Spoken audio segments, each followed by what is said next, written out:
Hey, all right. So, today's the 30th. It's Mischief Night, the night before Halloween. Oh, oh, ah, ah, ah, ah. But I'm not causing any mischief. I'm just tracking my daily journal. Today was yellow. My headache was kicking this morning. But it got better again, like it did the last few days. So, I'm in one of those patterns right now. Overall, it's a 7 though. Headache was kicking, but it went down. I'm gonna say 5. Yeah, it was a 5. Solid 5. My sleep was pretty good though. I'm gonna give that a 9. Alright, diet. Gotta give it an 8. Good thing is, I tracked my calories. And so, my calories were 3187.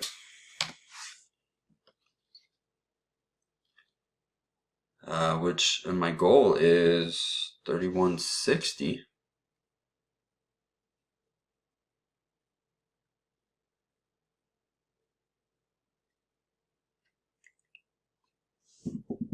Says my exercise was 36 or 66. But on my watch when I exercised, it was, yeah. I can't trust this app. I gotta set all my goals, and I really should pay for it if I'm gonna really use it. But because my exercise says 66, but when I work out, my watch says I burned like 500 active calories or something. So I'm pretty sure 66 isn't where I need to be.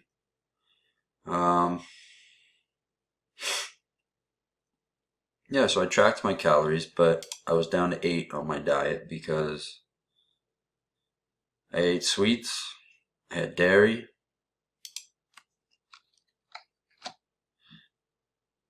which some of it was Fairlife, but I did have some cheese as well.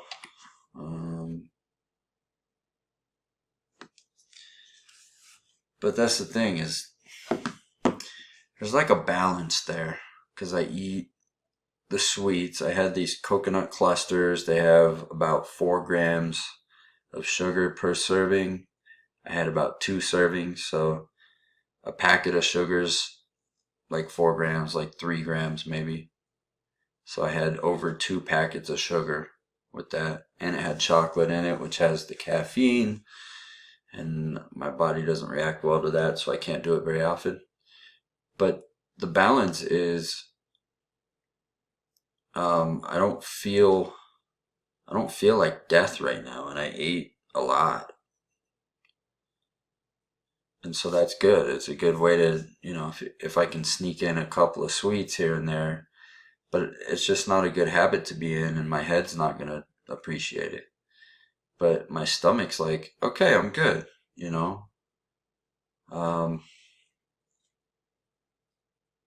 don't know, there's just that balance there. Like if I meal prep and eat really strict and I have a 10 and I eat over 3,000 calories, it's hard to do. It's really hard to do. And I just feel heavy all day.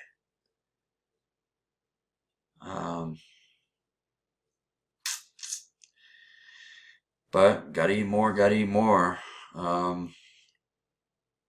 So I snuck in some things today, and that's why I did track. My goal was to track calories.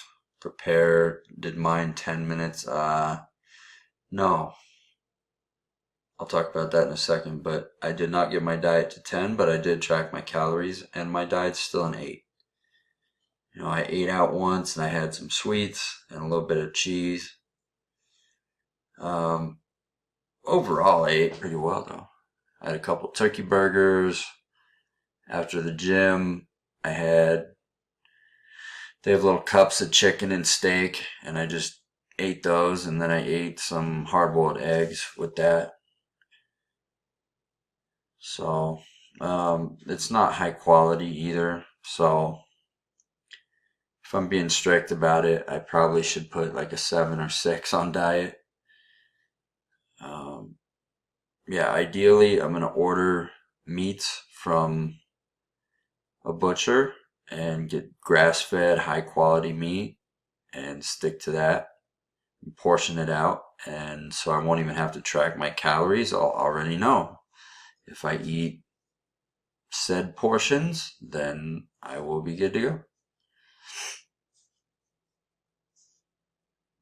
That's ideal. And I'll get there. But for now, that's where we're at. So I did do a cold shower this morning. That felt good. I had a great arm workout today. Let me give that a 9. It was good.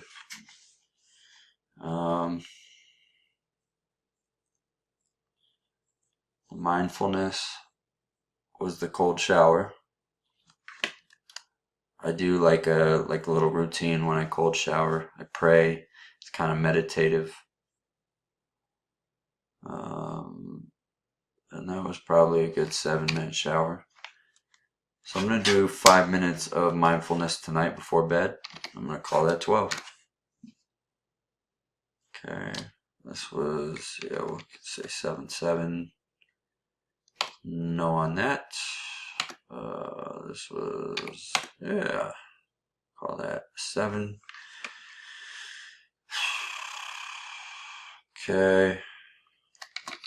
Full day.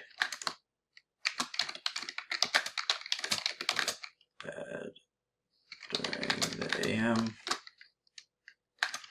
But got better after eating lunch.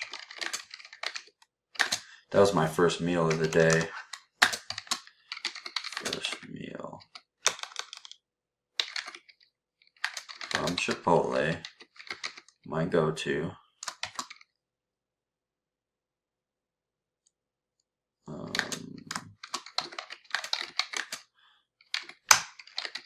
Tracked cows finally.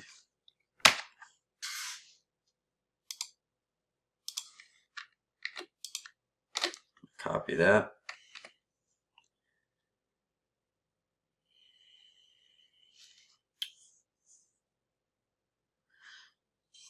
Prepare. I did kind of prepare for the day. I find that I do better if I try to start my day with the mindset of going no cell phone and the mindset of not eating any garbage. The only time I eat carbs and I kind of bend that rule and eat sweets is around the time I go to the gym. So I had a rice cake with super butter, which is just like peanut butter and cashew butter with like chia and honey. It's all like mixed together. It's a thing you can buy. So I put some super butter on top of that rice cake and had a little of that Fairlife milk. So I did that before the gym.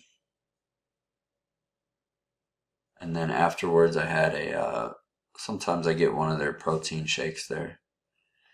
And I just get almond milk with creatine and vegan protein. So that's kind of my rule of thumb is I'll eat that kind of stuff. I'll eat my carbs around the time I work out, whether it's before or after. And then at night, I'll have rice with dinner sometimes, but I don't think my stomach appreciates it. But it's a good way, rice is just easy calories that you can get. But it's just selling out for calories. It's selling out my brain's health for calories. And I'd rather feel good and have my mind working well than gain the weight that I'm trying to gain. So, I don't know. It's all a balance. I mean, it's not all a balance. I hate saying that because people run with that And I'm trying not to do that either. Like, oh, everything in moderation. No, there's a lot of stuff we got to cut out. And a lot of the stuff I'm doing, I got to get better at.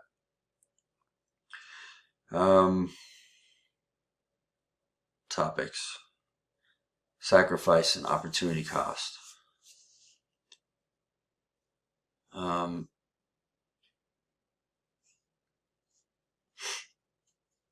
Everything that I'm doing, everything that we do has opportunity costs, right? We're doing one thing, and that means we can't be doing other things because we're doing this. And we just choose what the best, most favorable thing for us to do is.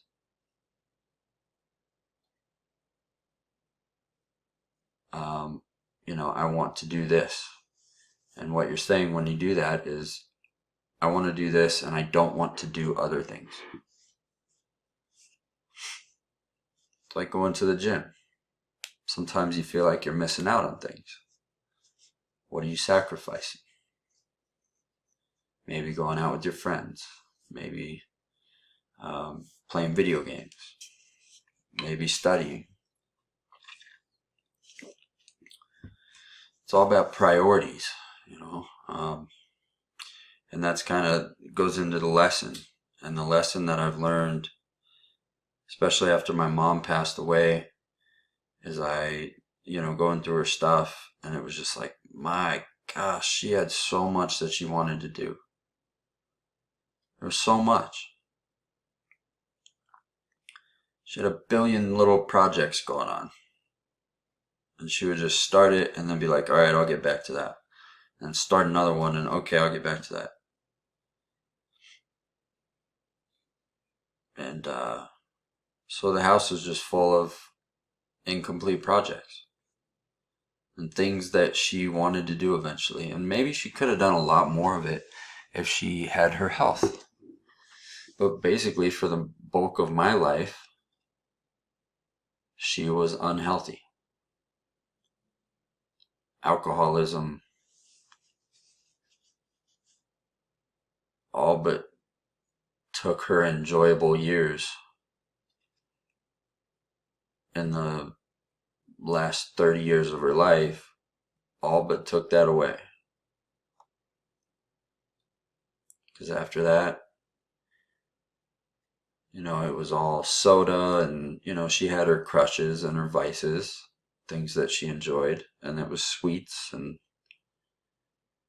certain foods and stuff, and then diabetes and all these other things came in, and so she had a lot of projects, and she kept meaning to take care of them and clean up the house and go through this and go through that, but then the more she had on her plate, it was like time passed and her health started fading, and she was just too tired to do things. She'd wake up and have to, take insulin and manage this, manage that, take pills throughout the day. She's like, all right, I need a nap after all of that. And then she's taking care of the house. I mean, my gosh, taking care of this house. I'm in that same house right now. It's not easy. And she took care of us. She did the laundry for many years. Cooked and cleaned and did it all. So yeah, she's just, by noon, she's like, I need a nap. Then she gets up and she's like, oh, well, I could do this or that. Oh, but I have to do this. I have to cook dinner. Sacrifice, opportunity cost. She prioritized taking care of the house and taking care of us over all of these projects that she wanted to do. And you just can't do it all. So you gotta realize we got 24 hours a day. We're gonna try and sleep 8. Gives you 16 hours. What are you gonna do with it? Is working a 9 to 5? Is that the best way to spend 8 hours, 10 hours? Because you're probably commuting. And it's valuable time. Maybe you sacrifice some money, some income, so that you can do other things. I mean, time goes quick. This is the one life we get. So, learn from the people around us. I learned a lot from my mom, and that lesson is we can't do it all. I gotta pick a few projects and stick to them and think about what I can really get done. Because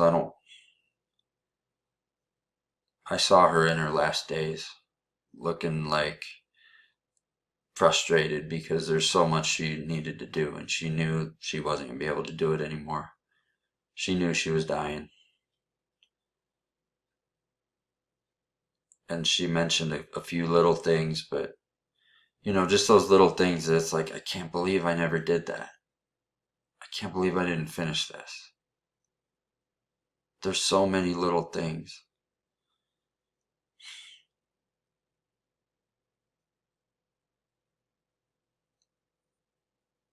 So this goes back to preparation from yesterday. Prepare by understanding how much time you have and what you want to commit to, what you want to prioritize, and do that.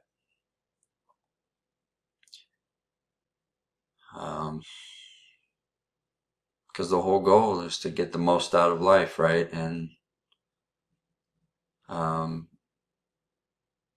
not have regret.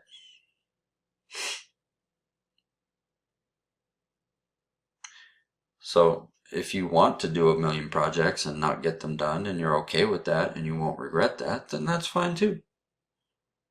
But if you want to get some projects done, be real about it.